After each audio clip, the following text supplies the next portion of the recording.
Breaking చూస్తున్నాం. Liquor scam వ్యవహారంలో నిందితురాలిగా ఉన్న బీఆర్ఎస్ ఎమ్మెల్సీ కవితకు మరో బిగ్ షాక్ తగిలింది. ఈ నెల 25 వరకు కవిత జ్యుడిషియల్ కస్టడీని కోర్టు పొడిగించింది. ఇవాల్టితో కవిత జ్యుడిషియల్ కస్టడీ ముగియగా జైలు అధికారులు వీడియో కాన్ఫరెన్స్ ద్వారా కోర్టు ముందు కవితను హాజరుపరిచారు.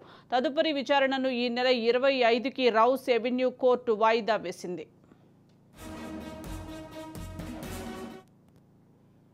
దీనికి సంబంధించి మోర్ అప్డేట్స్ మా క్రైమ్ బ్యూరో చీఫ్ ఇన్నారెడ్డి అందిస్తారు.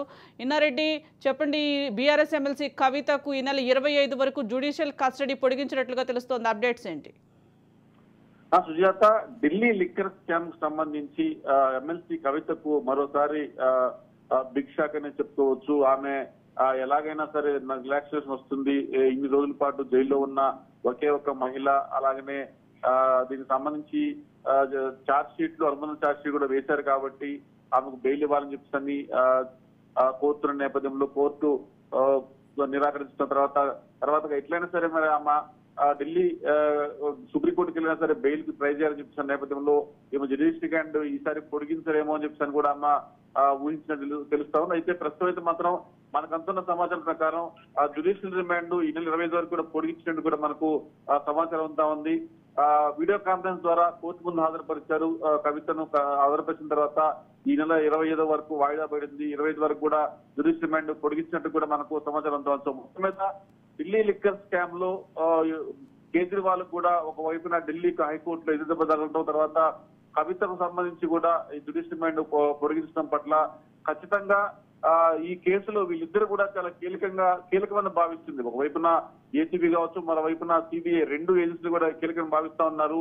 అంటే పాలసీ మేకింగ్ లో కావచ్చు, ఆప్ నేతలకు లంచం ఇవ్వడంలో కావచ్చు, తర్వాత సౌత్ సదరన్ గ్రూప్ సంబంధించిన వారిని కోఆర్డినేట్ చేస్తూ చేసిన స్కామ్ లో ఏం చాలా కీలక పాత్ర పోషించని చెప్పిన భావిస్తుంది. కాబట్టి ఒక పక్కన సిబిఐ కావచ్చు, తర్వాత ఎన్ఫోర్స్మెంట్ డైరెక్టర్ కావచ్చు, వీళ్ళిద్దరు కూడా దీన్ని అబ్జెక్షన్ చేస్తూ వస్తున్నారు. ప్రస్తుతం మాత్రం ఈ నెల 25 వరకు కూడా జ్యుడిషియల్ రిమాండ్ పొడిగించడం అనేది వర్గం చెప్పాలంటే ఎమ్మెల్సీ కవిత బిగ్ షాక్ అని చెప్పుకోవచ్చు. మరి తర్వాత ఫర్దర్ గా వీళ్ళు మళ్ళీ సుప్రీంకోర్టుకు వెళ్లి ఎలాగైనా సరే కవితకు బెయిల్ వస్తున్న ఆశాభావం తెలుస్తుంది. మనం ఈ బదులు చూసాం, కేటీఆర్ ఒక సభలో మాట్లాడుతూ త్వరలో కవిత వస్తుంది, మీ అందరికి సంబంధించిన మీతో పాటు ఉంటుందని చెప్తున్నారు కూడా ఆయన చెప్తున్న విషయాన్ని బట్టి చూస్తుంటే ఖచ్చితంగా బెయిల్ వచ్చి బయటకు వచ్చే అవకాశం చెప్పిన వాళ్ళు భావిస్తూ తెలుస్తోంది. కానీ మరోవైపు మనం గమనిస్తా ఉంటే సిబిఐ కావచ్చు, ఏసీబీ కావచ్చు, రెండు ఏజెన్సీలు కూడా ఈ ఢిల్లీ స్కామ్ లో కవిత కూడా చాలా కీలకంగా భావిస్తున్న నేపథ్యంలోనే ప్రస్తుతం జ్యుడిషియల్ రిమాండ్ 25కు పొడిగించడం జరుగుతోంది. ఈ నెల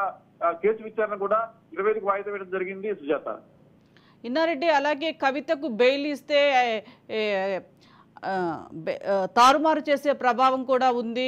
కోర్టులో కవితకు బెయిల్ ఇస్తే అని అనేక సార్లు ఈడీ కోర్టులో వాదనలు వినిపించింది. మరి ఫర్దర్ గా ఎలా వెళ్లే అవకాశం ఉందంటారు కవిత? సుజాత, మనం చూడొచ్చు, అంటే ప్రధానంగా మనం ఎన్ఫోర్స్మెంట్ డైరెక్టర్ కావచ్చు, ఈడీ కావచ్చు, రెండు విషయాల్లో చాలా స్పష్టంగా తమ వాదనలు ఇస్తా ఉన్నాయి. కేసు కీలక దశలో ఉంది. దీంట్లో పాత్రదారులుగా ఉండి సూత్రధారులుగా ఉండి కూడా వీళ్ళు కేసు ఈ పాలసీ మేకింగ్ దగ్గర నుంచి దీంట్లో సౌసదన గ్రూపును పెట్టడం, ఆపరేతలకు లంచాలు ఇవ్వడం, ఇవంతా కూడా కేసు అంటే కవిత చాలా ఎమ్మెల్సీ కవిత చాలా కీలకంగా ఉంది కాబట్టి ఆమెను బెయిల్ ఇవ్వదని చెప్తా ఉన్నారు. ఇదే కాకుండా అంటే గతంలో కూడా బీఆర్ఎస్ ప్రభుత్వంలో కీలక పాత్ర పోషించింది. తర్వాత అధికార పార్టీ రాజకీయ నాయకుడు కూతురుగా ఎమ్మెల్సీగా తర్వాత ఆమె పలుకుబడింది కాబట్టి ఈ ఎక్కడైనా సరే ఈ కేసును తారుమారు చేసిన వ్యవహారాలు కావచ్చు, తర్వాత సాక్ష్యాలను ప్రభావించే అవకాశం ఉంది. దీనికి సంబంధించి కూడా అప్రూవల్ గా మారిన కొంతమంది వ్యక్తులు బెదిరించారు అని చెప్పిన ఆరోపణలు కూడా కోర్టు తీసుకొచ్చారు. ఏసీబీ కావచ్చు, తర్వాత సిబిఐ కావచ్చు, తర్వాత ఎన్ఫోర్స్మెంట్ కావచ్చు. మొత్తం మీద దీనికన్నా బయటకు వస్తే మాత్రం సాక్ష్యాలు తారుమారే అవకాశం ఉంది, కేసులు ప్రభావించే అవకాశం ఉంది. కాబట్టి ఆమె ఖచ్చితంగా జ్యుడిషియల్ రిమాండ్ లో ఉండాలి. విచారణ కీలక దశలో ఉన్న అంశాల మీదనే రెండు ఏజెన్సీలు కూడా చాలా కీలకంగా కోర్టులో వాదనలు ఇస్తున్న నేపథ్యంలో ఇప్పట్లో బెయిల్ వచ్చే అవకాశం లేదని చెప్పేసి కూడా తెలుస్తా ఉంది. మరి చూడాలి 25 తర్వాత ఎలాంటి పరిణామాలు చోటు చేసుకుంటాయి. మరి ఈ లోపల వాళ్ళు సుప్రీంకోర్టుకైనా వెళ్తారా, మరి అక్కడ ఎలాంటి నిర్ణయం తీసుకునే అవకాశం ఉంది. మరి ఈ మధ్యలో ఆమె 25 వరకు కూడా ఖచ్చితంగా జ్యుడిషియల్ రిమాండ్ ఉండాల్సింది. కాబట్టి ఫర్దర్ గా సిబిఐ కావచ్చు, ఎన్ఫోర్స్మెంట్ డైరెక్టర్ కావచ్చు, వాళ్ళ యొక్క ఫర్దర్ స్టెప్స్ ఎలా ఉండబోతుంది దాని మీదనే ఉత్కంఠ కొనసాగుతా ఉంది. Right, thank you Inna Reddy.